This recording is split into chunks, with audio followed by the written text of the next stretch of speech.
Hi friends, అందరూ ఎలా ఉన్నారు? అందరూ బాగున్నారా? ఇవైతే మనం ఈజీగా టేస్టీగా ఆనియన్ పకోడా అయితే చేసుకుందాం రండి ఫ్రెండ్స్.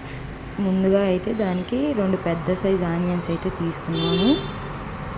2 పెద్ద సైజ్ ఆనియన్స్ కట్ చేసుకున్నాను సన్నగా. ఈ విధంగా సన్నగా కట్ చేసుకున్నాను, విడివిడి పీసులుగా వచ్చేటట్లుగా. తర్వాత ఏమంటే 3 పచ్చిమిర్చి అయితే తీసుకున్నాను.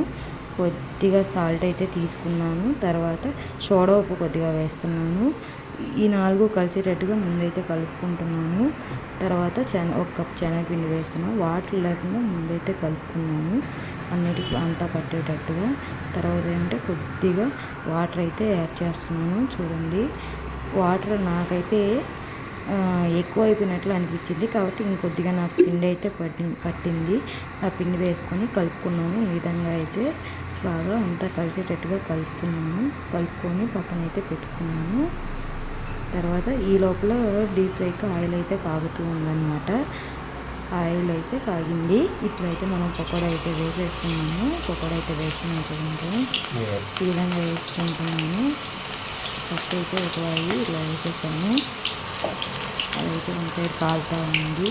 ఇప్పుడు ఏమంటే దాన్ని కొద్దిగా తిప్పించాను. ఈ విధంగా కలర్ అయితే బాగుంది కదా ఫ్రెండ్స్. ఇలా ఉంటే భలే ఉంటుంది పకోడా.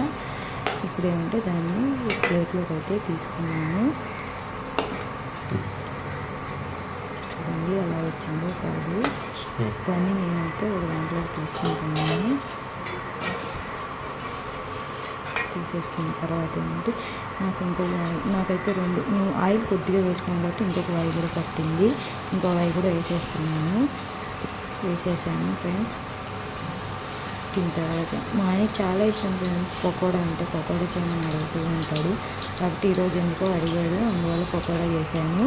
ఇట్లా రెండో ఆయిల్ కూడా కాలుతూ ఉంది. వన్ సైడ్ అయితే తీసేసాను, 2 పక్కల కాలింది.